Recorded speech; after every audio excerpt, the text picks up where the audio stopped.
When I was a little girl, I lived with my mom in a rented 2-bedroom house in Cleveland, Ohio. The paint was chipping and there were stains on the shag carpet that had been there since the 70s, and the heater broke each year, on cue, in the middle of January. But there was a big backyard with a big tree to climb, and I thought the dump was a castle. My mom was a slender woman, only about 5'1", slender and pale. Her eyes were large and deep-set, giving her a look of perpetual exhaustion and world-weariness. She had networks of tiny lines extending from the corner of each eye, premature crow's feet, which became more pronounced when she smiled. So, even when she was laughing, she looked like she was sad. She was a professional photographer, weddings and parties mostly, graduations, quinceañeras, family reunions, any sort of gathering people pay to memorialize. Pictures defined my childhood. Photos and frames on the walls, and propped on every flat surface, filling cheap albums stacked in my mom's closet, sealed in save-on envelopes, stored in boxes. Sometimes, on rainy Saturdays or mornings when I was too sick to go to school, I'd sit cross-legged on the floor and look through a bunch of them, watching myself grow up, one perfect memory at a time. One clear-skied, grass-smelling day in May, when I was 9, I was alone in my room reading a Babysitter's Club book on my bed. My mom was in her bedroom napping after a long night photographing a corporate event. I glanced up and out my window and noticed something out of the ordinary. In my backyard, standing in front of the tree, was a girl my age. She had olive skin and long, jet-black hair. She wore a lacy green frock with polka dots. Her eyes caught mine, and she smiled at me. She had a very big, very pretty smile. I opened the door and called out to her, "Hey! Where'd you come from?" She skipped to the window and looked up at me. Our backyard sloped in such a way that she could have stood on tiptoe and grabbed hold of the ledge. "Hi!" she chirped. Her voice was kind, comforting. "I'm Katie. What's your name?" "Felicia," I told her. "Why are you in my backyard?" She shrugged. "I live down the street. I just moved in. Do you want to play with me?" I frowned. My mom had always insisted she meet my friends and their parents before I invited them into our house. This was a rule she'd imposed when I was in preschool, and one on which she was unrelenting. "Hold on," I told Katie. "Let me ask my mom." Katie's face fell. "Do you really have to? Can't you just let me in first? I'm really tired and I have to go to the bathroom." It'll just take a minute," I said and scampered away. "No, wait!" Katie called after me. I went into my mom's bedroom and shook her awake. She rolled onto her back and looked up at me with bloodshot, tired eyes. She smiled groggily. "Sweetie, are you okay?" "Mom," I said, "there's a girl outside. She says her name is Katie. Can she come in to play?" Mom sat straight up. Her red eyes widened, and the look she gave me was one of abject terror. Contagious terror. I felt my heartbeat quicken and my palms moisten. Where did she come from? Is she at the front door?" "She's in the backyard," I told her. "She just appeared." Mom threw herself onto her feet and ran out of the bedroom toward the back door. I followed close behind her. She kicked open the door and ran into the yard. Katie was gone. I wondered where she had gotten so fast. I'd only been in my mom's bedroom for a couple minutes. Mom, apparently, didn't care. "Stay away from her!" she screamed, addressing the air around her. "Stay the fuck away from my child!" I stared, frozen in place. I'd never heard my mom cuss before. She turned back to me, big eyes wild, small body heaving. "Felicia," she panted. "Get your stuff. We're going to a hotel." We stayed in the hotel for 2 days, during which time Mom arranged for a U-Haul truck in a small rented house in Aspen, Colorado. By the morning of the 3rd day, all of our belongings were packed and we were heading east on the interstate. I skipped school, and every time Mom allowed her eyes to rest anywhere but on me for more than a few seconds, her head would snap back in my direction, her face a mask of terror.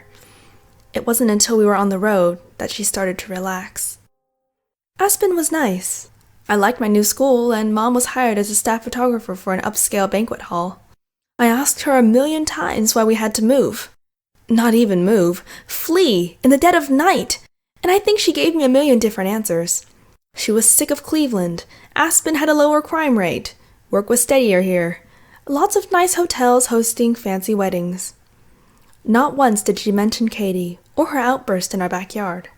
One windy, ice-cold day in early December, when I was 14, I walked home after school. My mom was out photographing a convention at a nearby hotel. I was unlocking my front door when I noticed a girl about my age sitting at the other end of the porch, her back to the house. Upon hearing my keys jingle, she stood and turned to me. She was very pretty, thin, pale, with freckles and red hair. She wore a black V-neck shirt and skinny jeans. She smiled. Her smile was lovely, as though seeing me was the best thing that had happened to her all day. I grinned back at her, momentarily ignoring the kicks from my fight-or-flight reflex. Something about her threw me off, but I couldn't quite say what. Hi, I said. Can I help you? The girl nodded. I'm Zoe, she said. I'm sorry to impose on you, but could I possibly come in? I live a few houses down and I forgot my keys. Can I use your phone? I guess, I said warily. My mom still had her rule about allowing people inside the house she hadn't met, but it had begun to seem a little ridiculous. This chick looked harmless. Except she was wearing a short-sleeved shirt and no jacket in below-freezing weather. Suddenly, I remembered Katie and the terror the strange little girl had inspired in my mother. Then I noticed how much this girl resembled her. Same big smile and innocent eyes, staring at me expectantly. I turned and ran. I holed up at a friend's place a few blocks away and got a ride from our older brother to the hotel where my mom was taking pictures. 3 days later, we were out of the lease, packed up and on the road. La Puente, California this time. When we'd gotten home that day, the day I found Zoe sitting on the porch, I went inside ahead of my mom while she gathered her equipment. I turned on the light. There was something different on the coffee table, though nothing else had been touched. I walked over to investigate and found a photograph of a little black boy. An old photograph by the looks of it. The boy in the photo was 2 or 3 maybe, giggling while leaning over the edge of what appeared to be a bathtub filled with bubbles. The edges of the picture were charred. I didn't notice my mom come up behind me. At the sight of the strange picture, she screamed. Startled, I dropped it. As soon as the photo hit the ground, it disintegrated into dust. We stayed in a hotel after that. The night before we planned to leave for California, Mom and I sat on the couch in our hotel room watching sitcom reruns. Our U-Haul truck was parked in the lot. When the channel went to commercials, Mom muted the TV. We sat in silence for a moment. She hadn't given an explanation for our move this time, and I didn't need one. I knew it had to do with Zoe, or Katie, or whatever was causing these girls to continually seek me out and ask to be invited into the house. And that photo of the little boy. Felicia, she finally said to me, I don't want to tell you why we have to keep moving like this. God, I spent the last 14 years trying to protect you from it, trying to pretend it's gone. But it just keeps finding you and me, no matter how far we run. There was a reason, she told me, that I didn't have a father.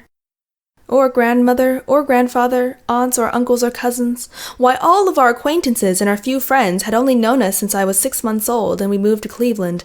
Why we lived so far away from our hometown of Miami, the only piece of information she'd ever shared about our past, and why we'd never gone back. It was all because of the little boy in the picture, Shane, my brother, and another little boy he'd once played with. Before I was born, my mother lived with my father and Shane in a house just outside of Miami. My mom's name was Bonnie then, Bonnie Ibanez. She loved taking pictures, but it was just a hobby. Professionally, she was a nurse at a hospital. My father's name was James Ibanez. He was Dominican, curly-haired and dark-skinned, like me. He worked as a commercial pilot, and, due to the nature of his job, was away from home for days at a time. So, for most of the time, it was just my mom and Shane. Shane was the love of her life. Mom's eyes lit up as she described him to me. He was very smart, she said, always learning, always taking apart appliances and trying to put them back together. Exploring, finding his way into and out of things. One memorable evening, while my mom was on the phone, he managed to slip into the laundry room, unlatch the trap door that led to the basement, climb down, then get lost and scared when the door slammed shut and he couldn't find the light switch. He loved animals, and G.I. Joe, and books about talking animals or fantasy creatures or witches and wizards. But just nice witches. He didn't like scary stories. Though Shane was a sweet child, he was shy and had difficulty making friends with his kindergarten classmates. My mom did all she could to recruit him a playmate. She organized a carpool with other mothers, arranged play dates, enrolled Shane in karate class. But despite her efforts, as summer became fall, the end of first semester approached, and kindergarten playgroups became airtight. Her son was still spending recess playing alone on the swings and weekends in his room, with only his toys to keep him company. Mom was frustrated. One Saturday in mid-November, after dozing off on the couch while watching some gossip show, she was awoken by the sound of an exuberant peal of laughter. She immediately went to check on Shane in his room, where he'd been playing with his Legos. Shane was still there, sitting cross-legged on the floor. Next to him was a small boy with milky pale skin, blue eyes and ice blonde hair, dressed in overalls and a red t-shirt. Mom nearly screamed. "Oh!" she managed to stammer. "How the heck did you get in?" Then she realized she was looking at her son and that he was interacting happily with a kid his own age. She smiled. "Shane, why don't you introduce me to your new friend?" "His name's Artie," Shane replied gleefully. "Well, hi Artie," Mom said with the enthusiasm a lost sailor has for land. "Do you live around here?" Artie nodded. "Yes, ma'am." "Well, aren't you polite?" she gushed. "You're welcome to come over anytime you want. But, sweetie, do your parents know you're over here? I'm sure they don't want you wandering the streets all by yourself." "That's okay," he told her. His voice was angelically sweet. "I told my mom I was going to play with the kids down the street. She said it's okay." Artie smiled at her. My mom said it was the widest smile she'd ever seen on a little boy. A first day of summer smile. A Christmas morning smile. New puppy smile. Poor kid, she mused. His parents must not be the most attentive adults on the planet if they unquestioningly allowed their elementary school-aged child to run off to the house of a neighbor they never met. And such a sweet little boy. Maybe he, like her son, was lonely and in desperate need of a friend. So she left them alone for the rest of the afternoon. When dinner time came around, she told Artie he was welcome to stay, but he insisted he needed to be going home, lest his mom be worried. The minute the front door slammed shut after him, Shane ran to our mom and asked her if please could Artie come over and play again tomorrow? Mom was very happy. "So, sweetie," she asked Shane over dinner, "how did you even meet Artie?" I think I would have heard him come in the front door, the way the floorboards squeak in the living room. Shane shook his head. "He was in the backyard. He climbed in through my window." "Oh," Mom replied. "That's different. Does he go to your school?" "Nuh-uh," Shane said. "He says his mom teaches him at home." Homeschooled. So Artie was definitely lonely and desperate for a playmate. And since he wasn't surrounded by other children all day, Shane had no competition for his friendship. Mom was ashamed of the thought, but also aware her shy, awkward son could use all the handicaps he could get. Artie did come over the next day, and 3 more days that week after Shane came home from school. The boys got along beautifully. Artie seemed fascinated by Shane's toys, his die-cast car collection, numerous stuffed puppies, G.I. Joe and Transformers action figures, Legos. My mom assumed he didn't have a lot of toys at home, since he never brought any of his own, and seemed fascinated by the existence of such playthings. Maybe his parents didn't have a lot of money. That would make sense, since every time she saw him, he was wearing the same overalls and red shirt, like a cartoon character. His favorite toy was the same as Mom's, the beautiful set of blocks her late father had made for Shane. It was a set of 40, letters, numbers, and 4 blank ones, in a box with handles. The letters and numbers were artfully carved in an old English font on 2 sides of each block. The other 4 faces were decorated with a different object that started with the letter, or were in groups of the appropriate number. A beagle, a butterfly, a bunch of bananas, and a bouquet of buttercups for B. A pair of shoes, 2 eyes, a bride and groom, and salt and pepper shakers for the number 2, and so on. Each was detailed in a muted red, yellow, blue, or green. The toy was utterly unique, irreplaceable. Shane, too young to appreciate the fine craftsmanship and all the hours of labor that had gone into its making, had lost interest a year before. But Artie was tickled pink. He amused himself and Shane for hours, spelling out different words and giggling. One day, my mom was off to work and in a creative mood. The boys were in Shane's room building word towers with the blocks, and they looked particularly sweet for some reason. So Mom took out her camera. Quietly, calmly, as though photographing wild animals, she snapped a few shots through the bedroom door. The boys caught on almost immediately and began striking mock dramatic poses, arranging the blocks to spell poop or fart, or in random patterns. She finished off the roll and collapsed on the floor with them, all three giggling like toddlers. Day after day, week after week, the boys spent more and more time together. Artie met my father, once or twice, for a few minutes as he rushed out the door to the airport or stumbled to his room to sleep off the latest bout of jet lag. He met my maternal grandmother who stayed with Shane when both my parents were at work, and charmed her with his sweet voice and pleased to teach him how to knit. He began staying over for dinner a few times a week, though he never seemed to eat a whole lot. Soon Artie was on the front porch every day waiting for Shane to get home from school. Always wearing the same red shirt and overalls. Always pale, no matter how much time the boys spent out in the sun. Always angelic. As the boys grew closer, my mom became increasingly curious about Artie's family, who apparently were invisible. She'd spoken about Artie to several of the other young mothers on the cul-de-sac, gossipy women who made it their duty to know everything about everyone. Yet, none of them had seen or even heard of the little boy, let alone his mysterious parents. Mom had been fully expecting sooner or later a pale-skinned, blue-eyed, ice-blonde woman to come knocking at the front door, smiling sheepishly as she asked about the whereabouts of her little boy. Maybe she'd be wearing a denim jumper and a red top, but no such woman ever came. "Artie, do you want me to drive you home tonight?" Mom asked him sweetly one day as he and Shane were organizing toy cars in the living room. He looked at her and shook his head.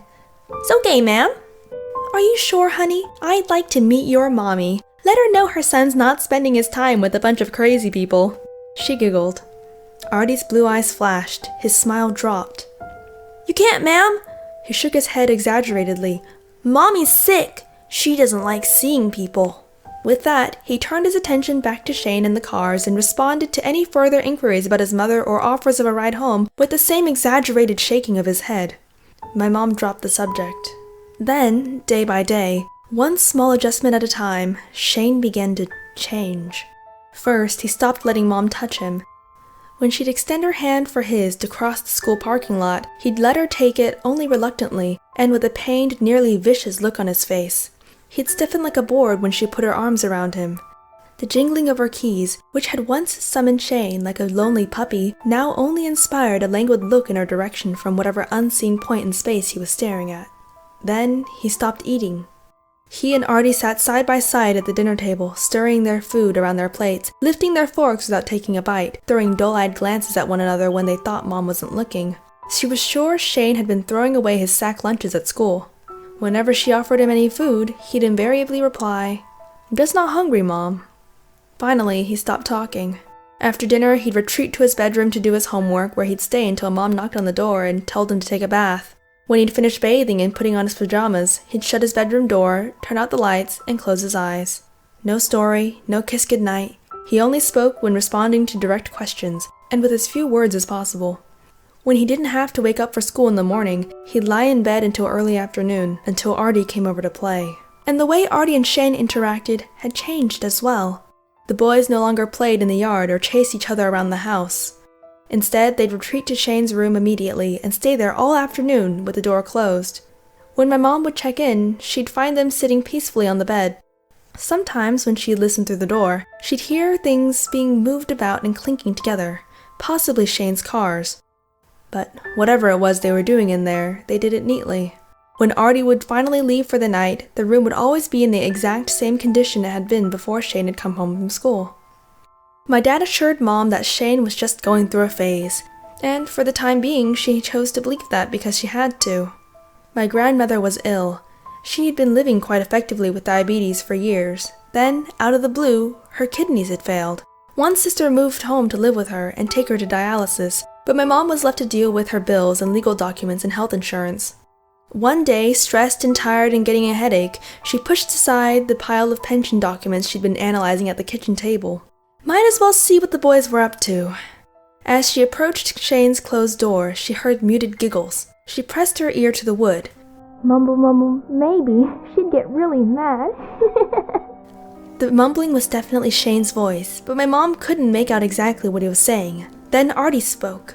Mumble, not like gone forever, but no one would ever see.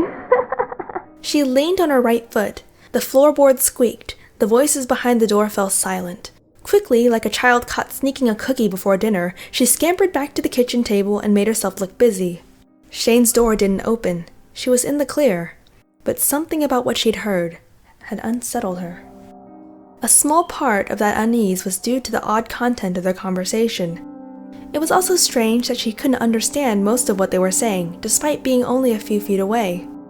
But mostly, she was bothered by the fact that she was sure she'd heard more than two voices.